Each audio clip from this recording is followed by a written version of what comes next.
Right, so Blue Beetle, it's out, I've seen it. I will say right now, there are probably going to be spoilers in this video, so if you don't want spoilers for Blue Beetle, probably don't watch any more of this video, because I will spoil it. If you don't care about spoilers or you've seen the movie, then you're all good.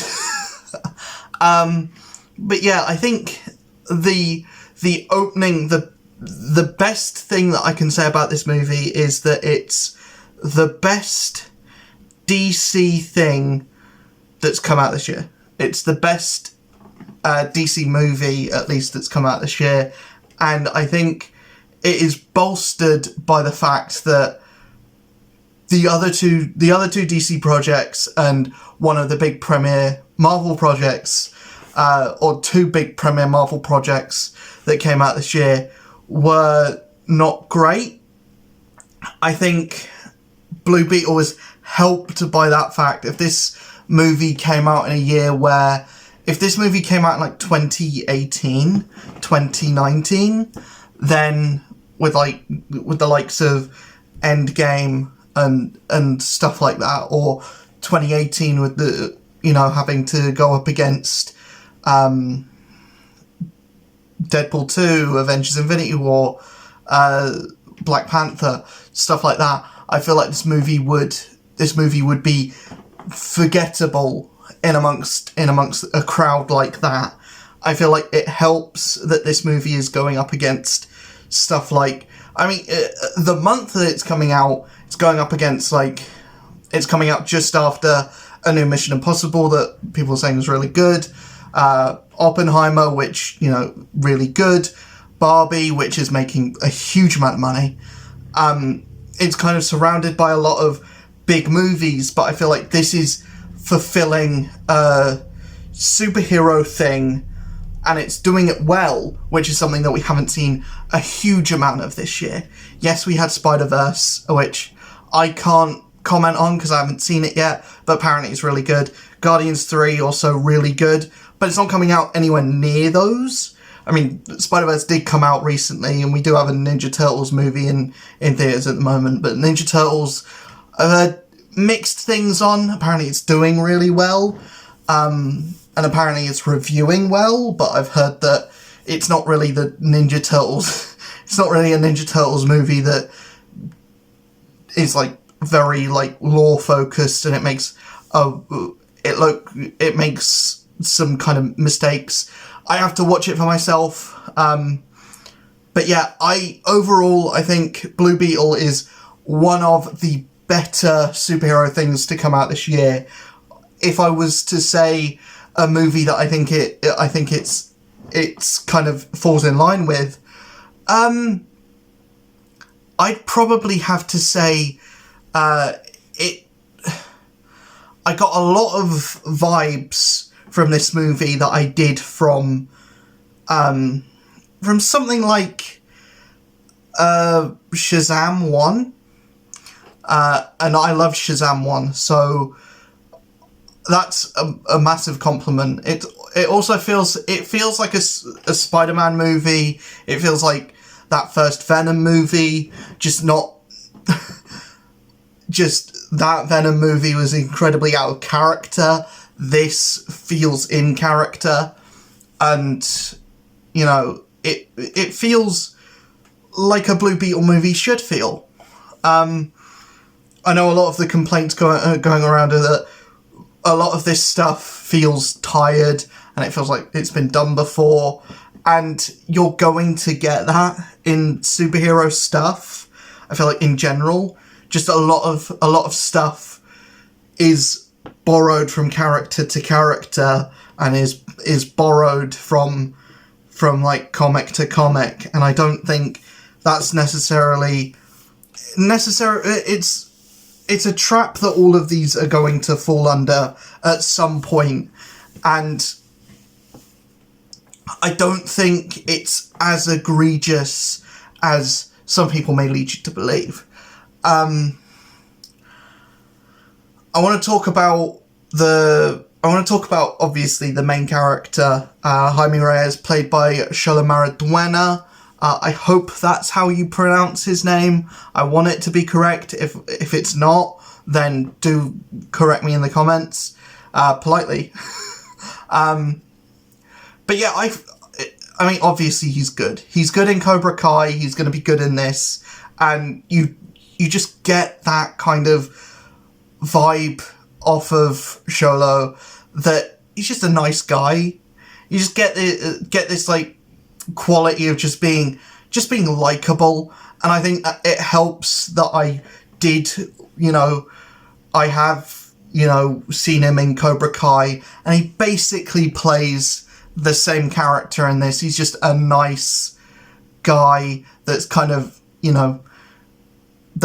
his family has gotten into a difficult situation, and yeah, I feel like it's not exactly one for one. He's not playing exactly the same character, and obviously there's super heroics in this, and I don't think Jaime knows martial arts going into this movie. A lot of the cool martial arts stuff is happening when the Scarab Kajida is in control. But yeah, I feel like a lot of the heart of the movie comes from Sholo being such a nice, just likable actor and likable character in everything that he does. I kind of want to see him play a villain now, after saying that. But I really liked him in the movie. I liked George Lopez in the movie. I feel like he gets most of the laughs. Pretty much any time there's a joke, he's there. But he also knows when to dial it back. And I feel like in a world where all of these superhero movies want to be comedies first, getting an actual comedian in, they know when to go all in for the laughs, and they know when to dial it back when there's something, when jokes aren't really meant to be there. I feel like one of the weirdest castings, but one of the best castings of a comedian in one of these is probably Stephen Merchant as Caliban in frickin' Logan, because you got a comedian in there, but no jokes, because it didn't feel right for the movie. But Stephen Merchant and his kind of neuroticisms and his kind of like weird nerdy Britishness felt right for the movie and felt right for the tone, but there were no jokes in that movie outside of a couple, but they come from Hugh Jackman. I really appreciate the tone that the movie goes for. It's serious when it needs to be, it's heartfelt when it needs to be, and it's funny when it needs to be as well. And some of the laughs did get me chuckling, and that's something that Marvel hasn't done for a while. That's something that The Flash, the other big profile DC project, definitely didn't do. I mean, there were some laughs in Shazam 2 that got me, but that was mainly because Zachary Levi's so likable in that role. But for this, I felt emotional when the movie wanted me to feel emotional. I was laughing when the movie wanted me to laugh. I was not quite as invested in all of the action sequences as the movie wanted me to be. And I'm going to get into spoiler territory later, but I feel like the one thing that this movie kind of lets itself down on is that all of the action sequences when Blue Beetle, when he's fighting Carapax, who is kind of the main villain. You've also got Susan Sarandon, who doesn't really do anything. She's kind of there to be racist. But she's not actually, she's not a capable character. She she's like Darren Cross. She's Darren Cross, but Carapax is Yellow Jacket, kind of thing. She's like Robert Redford in Captain America: The Winter Soldier. She's just kind of manipulating things. She doesn't actually do any of the... there's no action sequence with her. Or no proper action sequence with her anyway. But yeah, I kind of like Carapax as a villain. He works in the movie, but I feel like the movie could have been 10 minutes longer to give him more lines, give him more character development, give him something, because it's all packed in literally like within the last 15 minutes of the movie, right at the end of the big fight, the big end of movie action sequence, we get his kind of origin and the reason why he's evil. And we get all of the stuff that happened to him, and then and then he gets a change of heart at the end, and you know there's no real reason for that, because Jaime lets him live earlier in the movie, and he takes advantage of that. But when he lets him live later in the movie, he has a change of heart, and he's like, no, I'm going to help. I'm going to kill Susan Sarandon and sacrifice myself. Which doesn't really make sense. It makes sense to, like, just, oh yeah, we've got to wrap up the film, because we're getting to that 2-hour mark. We've got to wrap it up. People are saying extra half an hour is bad, so just cut it here. But I kind of wish there was a bit more justification for his change of heart, and we started seeing more of him being... We start seeing more of him being, like, distrustful of Susan Sarandon's character throughout the movie. We don't really get enough of that. So when he does have that change of heart, it kind of comes out of nowhere. It kind of just, like, it doesn't really make sense for the movie. But, you know, he's more developed of a character, and I think there's more interesting stuff revolving him than Susan Sarandon's character anyways. I really like that the family, all of the Reyes family, get moments to shine. You really believe that they're a family, and the whole idea of the movie being about the strength of a family and the family bond. It works. Stuff like that can come off as a bit corny, but I feel like it works in the movie, and everyone gets their moment. And then when Jaime's father eventually dies, you feel it. You feel more sad about that than you do like an Uncle Ben. I felt more sad about Jaime's dad dying than Aunt May dying in Spider-Man No Way Home, because you have that development, you have that, like, you have these characters having conversations, and you feel like people really like Jaime's dad, and Jaime's dad is just a nice guy, and he's a part of the community, and he's, you know,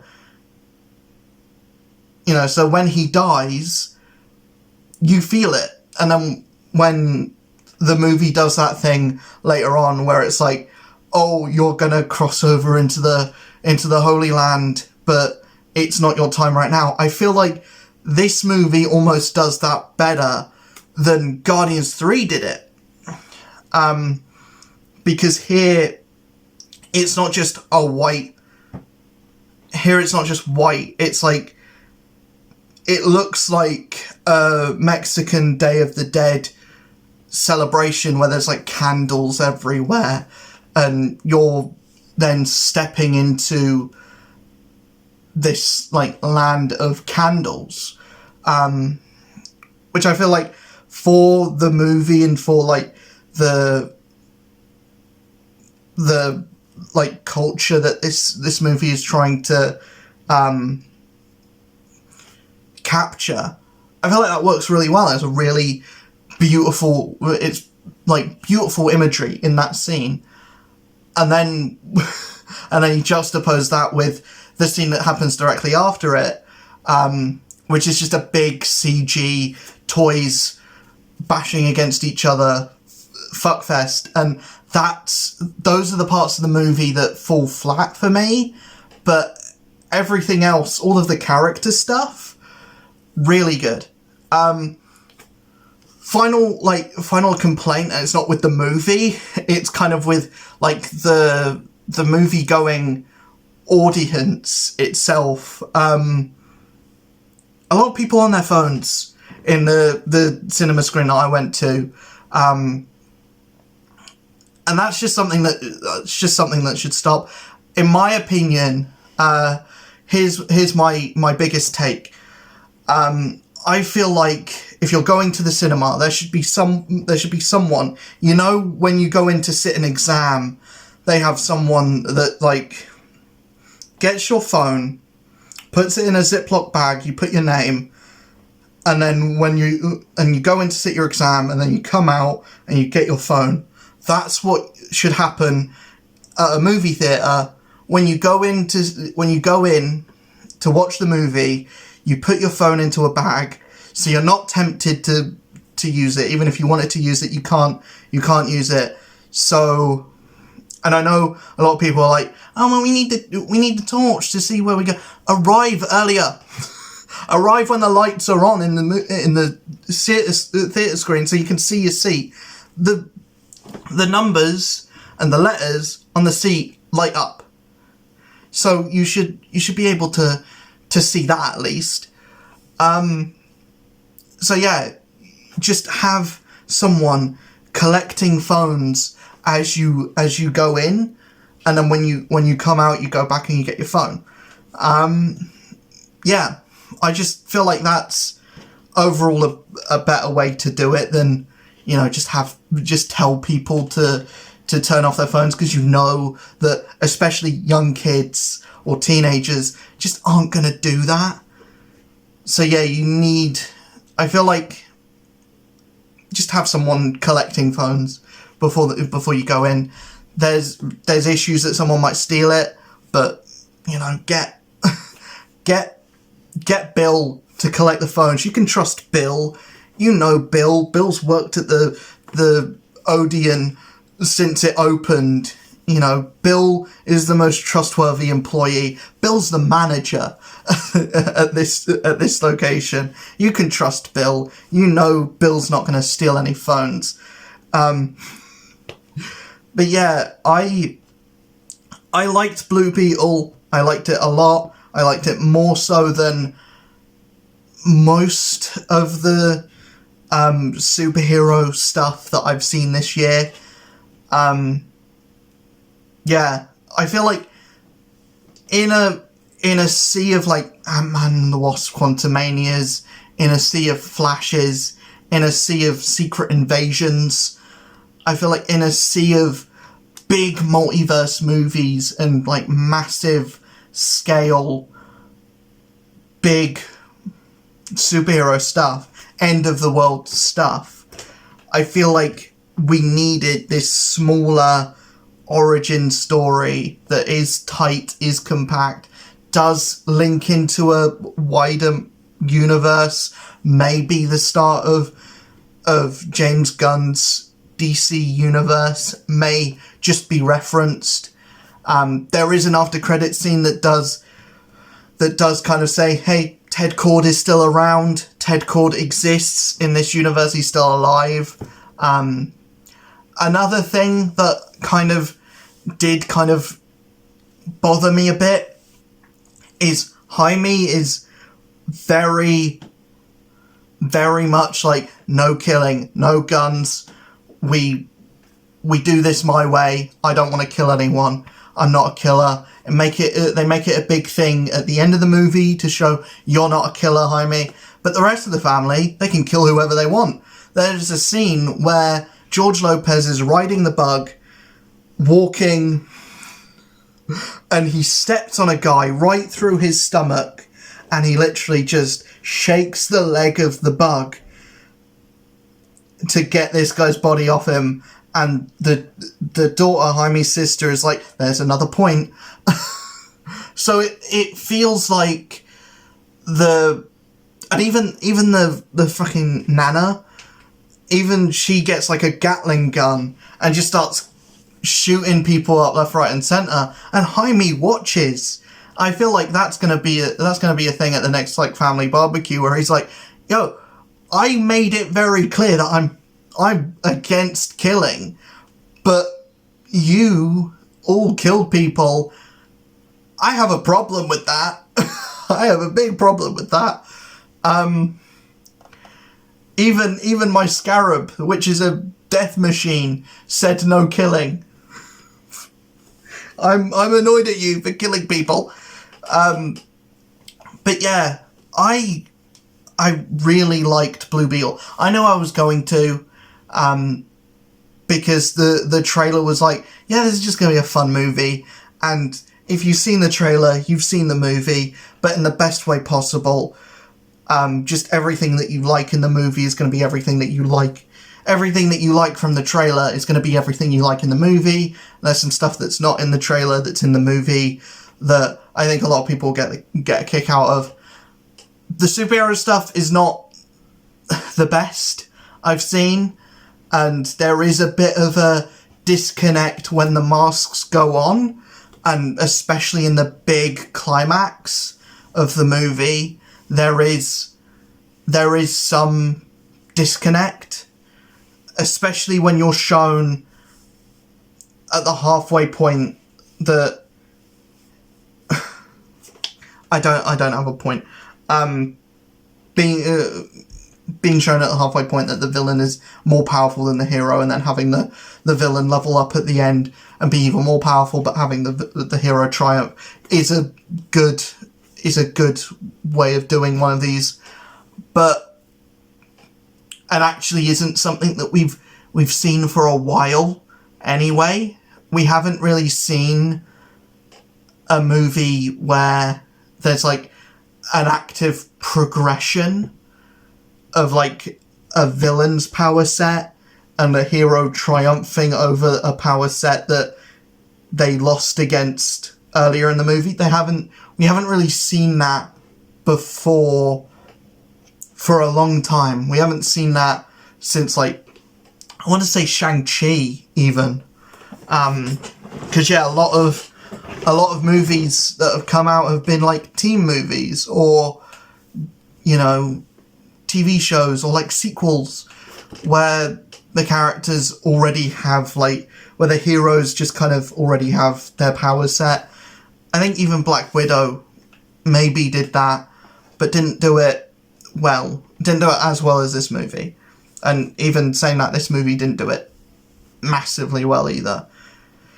But yeah, I liked it. I think it's definitely worth a watch if you're one of those people that is against superhero movies. If you don't like this genre, this movie won't turn you.